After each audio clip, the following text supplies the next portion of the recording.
nobody really cares about silver in the sense of what goes on. I mean, if silver was at $100 today, so what? But gold is looked as a barometer of U.S. financial market health.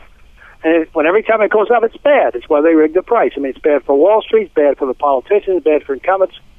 It's always a negative. That's what the headline says. Those are constantly suppressing this price to affect interest rates and the dollar. And it's been going on forever. And to make sure that there wasn't a big dichotomy and to show how glaring this suppression was, they realized they needed to suppress silver along with gold so that what they were doing to gold wouldn't stand out. And we think that they really are stretching it to a limit, in which case they're going to run out of physical silver to keep the price down where they are, as it is. Silver investors could make a fortune. Billionaire Eric Sprott and other top gold analysts predict that silver will dramatically outperform the yellow metal. In order to maximize your exposure to silver, consider shares of Golden Arrow Resources trading on the TSX Venture under GRG and the US as GARWF, where insiders have accumulated 50% of the company, and billion-dollar giant Silver Standard Resources has taken an 8% stake in the company. This company has 250 million ounces of silver resources and is headed up by the one man who's responsible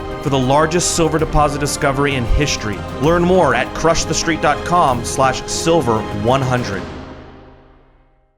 Hello everyone and welcome into crushthestreet.com. I have a very important guest today to speak to us about what is going on with precious metals and specifically why we are seeing them correct here with silver going down and gold moving down a little. Actually, gold recovered some, but silver is still below 20 now. And you know what? The markets are hinging on every word the Fed says, and we saw that happen with metals retracing this week and going into last week as well. And I'm going to explore this topic today with the one and only Bill Murphy.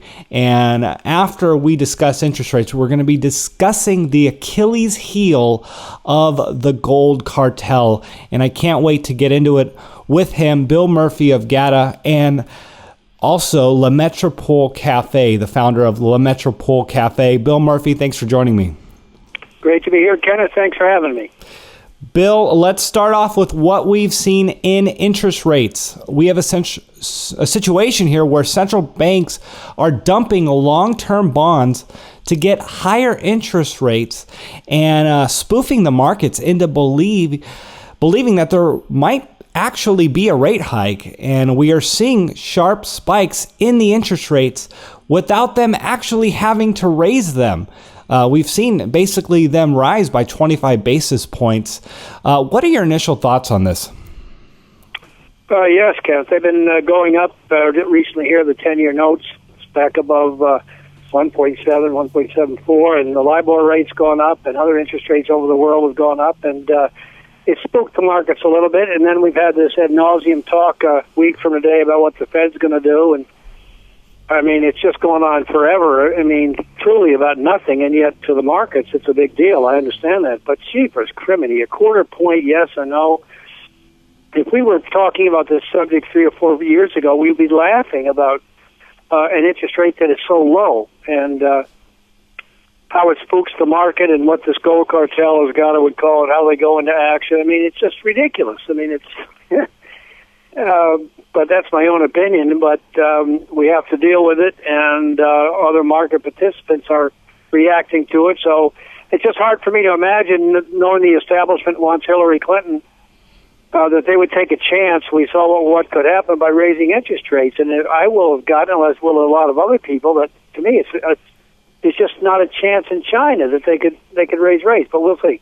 Well, what are your thoughts on how they've gone about essentially doing it without officially raising interest rates? Do they want interest rates to go up without spooking the markets? Well, it's a good point. You know, there's a lot of talk about the banks in the world they don't want the markets to tank, but this low interest rate situation is not good for them, and it will stabilize them more. So it's a two-sided coin, but they've been down for so long, and how far can you go with this, zero to near zero to negative interest rates? Well, the real controllers of the Fed, Goldman Sachs, J.P. Morgan, they might actually want a rate hike here. And, with the way we are seeing the actions in the interest rate market, it might suggest that they know something is coming than the rest of us don't. Would you agree with that? Well, J.P. Morgan's not called the Fed's bank for nothing, and certainly they're big players. And if anybody has a clue to what's going on behind the scenes, they would be the top candidates. Well, we know that the goal of the gold cartel is the suppression of the gold price. But you've pointed out that the Achilles heel of gold and the gold cartel is silver. So let's explore this for a moment here. Well, it's just our own opinion, but basically the idea, nobody really cares about silver in the sense of what goes on. I mean, if silver was at $100 today, so what? But gold is looked as a barometer of U.S. financial market health. And every time it goes up, it's bad. It's why they rig the price. I mean, it's bad for Wall Street, it's bad for the politicians, it's bad for incumbents. It's always a negative. That's what the headline says. Those are constantly suppressing this price to affect interest rates and the dollar. And it's been going on forever. And to make sure that there wasn't a big dichotomy and to show how glaring this suppression was, they realized they needed to suppress silver along with gold so that what they were doing to gold wouldn't stand out. And we think that they really are stretching it to a limit, in which case they're going to run out of physical silver to keep the price down where they are. As it is, the smart guys like I know, supply-demand guys like David Morgan, Eric Spott, don't understand it. We haven't understood it for a while, and we think they're going to hit the wall pretty soon, hit a tipping point. And the first stage is 1850, and then the big one's 21, because once they get through there, that'll confirm what is happening at the moment, and that it could take off and be incredibly volatile. And we say it's the kryptonite because we think that's the Achilles heel. They're just going to run out of physical silver to carry on at these artificially low price levels. Bill, there's been a lot of talk about the $21 level, and I want to get your thoughts a little more on that and just emphasize why $21, the $21 range is such a key turning point for silver, and why everyone's saying that will be the moonshot target for it going higher.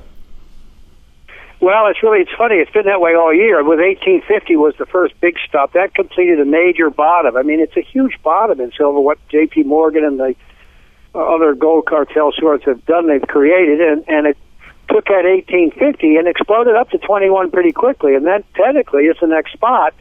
And it's like an indicator of, okay, if it gets by there, then the suppression at these lowly price levels has run its course, because they don't want the cat to get out of the bag and get out the door. And when it takes that out, it's going to encourage a lot of people to jump on board, for those of us to think silver's going to 50 and then 100, because it's gone on for so long that the move is liable to be dramatic. And in support of that, the silver open interest, even though it's come down from close to 225,000 to above 190,000, that number is still at all-time high levels set a few years ago. And of course, what we saw recently was a dramatic increase, and J.P. Morgan managed to whittle it down and get some of those weaker shorts out. But the open interest remains high. We think there's big players that are involved that know what's coming in the big picture, and they're just staying in there. And so we can, diddle around here for a while, but when it gets going and silver's taken out, the move is liable to be, very chaotic and volatile in style versus this laborious, tedious kind of price action we're seeing of late. Bill, many people say that gold leads silver, and I kind of want to get your thoughts on this and what your analysis is here with silver being the Achilles heel. Does this analysis coincide with gold moving first? Well, it's a good point. I don't really have too many thoughts on that. Either one could go depending upon what happens. Again, it's for me, the real key is not which one, but when silver hits the point where they can't come up with enough physical silver to meet demand. And that could come at any time and happen out of nowhere. Already, over the past months, we've seen these bizarre moves up in silver very, very fast, very quick, and then they get squashed. So I think it's a matter of the physical markets, which one hits the wall first. They're going to have trouble with gold supply, too, but as we've been talking about, silver's the critical one because they don't have any other central banks to go to where they can beg for the gold, or in this case, beg for the silver. Yeah, the gold moving first and then silver following, that tends to be a more traditional price action. But what we're talking about here is essentially an anomaly, a black swan event, something major to shock the physical markets. That's correct. Bill, you made an interesting point in one of your prior interviews that I wanted to ask you about today, and that's what the world would look like with silver at $100 an ounce. And basically, you pointed out that because of distortions, silver at $100 would mean major global economic shifts. But in reality, you've pointed out that nothing should happen with silver at $100 an ounce. It should just be normal price actions. But it's the distortions that central banks have created that have made it a very, very volatile number for the world. So I'd like to touch on that a little bit here. Well, you've got a good memory, Kenneth. I mean, and yeah, it's really not too complicated in a way. I mean, heck, we were at $50 silver in 1980, and did the world fall apart? No. It was at $50 in 2011. Did everything fall apart? No, it was all recovering. So silver goes 100, 125, 150, so what? I mean, the question is, as you're talking about, is what they've done to create such an artificially low level, what will it represent if gold and silver are going berserk at the same time, and what will all the headlines lead to, and what will it be interpreted? My favorite expression is price action makes market commentary. So they always come up with something that whatever fits their need at the time, even though it may not even be correct. But it would garner headlines, and that's what they don't want. One of their gold cartel's mantra is to squash excitement at all times, because it takes away from the financial market that they want higher. So, but yeah, I mean, $100 silver. I mean, I don't know. We should be close to that now, for crying out loud. Well, Bill, you've proven yourself to be right time after time, and you've taken a lot of grief from the mainstream press, calling you guys, GATA, Bill Murphy, or you and your partner, Chris Powell, conspiracy guys. And I just want to ask you, I mean, have you gotten any credit for being right since they've talked all this trash about you? No, not really. Even the gold silver industry doesn't want to hear from us very much. I mean, some of the conference leaders don't want us to speak. It's ironic because we're the most bullish people out there because we think we know what's coming when these things blow up because of what they've done. So we're the biggest supporters for the industry and higher prices and the gold, silver companies and so on. But because we're taking on all the money and power in the world, the establishment figures and everywhere just don't want to deal with it. It's kind of funny because all of a sudden, all day long, you hear about manipulation of markets and currencies and interest rates and this and that. That term is used very freely now, so you're correct. Or when it comes to gold and silver, it's like, oh my gosh, how could you talk like that? I think behind the scenes, it's becoming, people are very aware that gold and silver have been manipulated and what's happened. They just don't want to hear about it, don't want to talk about it, and I think it's a big issue, and someday it's going to become one of the biggest financial scandals in U.S. history because of what it caused. It won't because of gold and silver, but the distortion in the markets that you mentioned earlier, what it's created by not letting free markets, trade like they should. So one day it's going to be a big deal. In the meantime, Chris and I do what we can to get the word out there and let people know what's coming in the prices when this thing blows up. Well, Bill, you got a fan in me and all of us here at Crush the Street, and we'll be sure to give credit where credit is due as the story plays out, and I'm looking forward to it. I think it's going to be a very spectacular event. So if you would, please give everyone some information on GATA and your website, and if people want to learn more about what you do, where would they go and what would they find?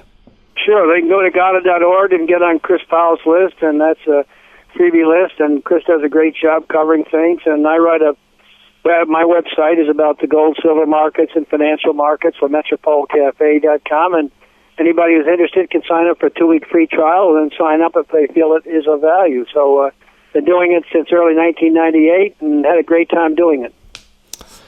Bill Murphy, everyone, of GATA and La Metropole Cafe. Bill, thanks for joining me. Anytime, Kenneth. Take care.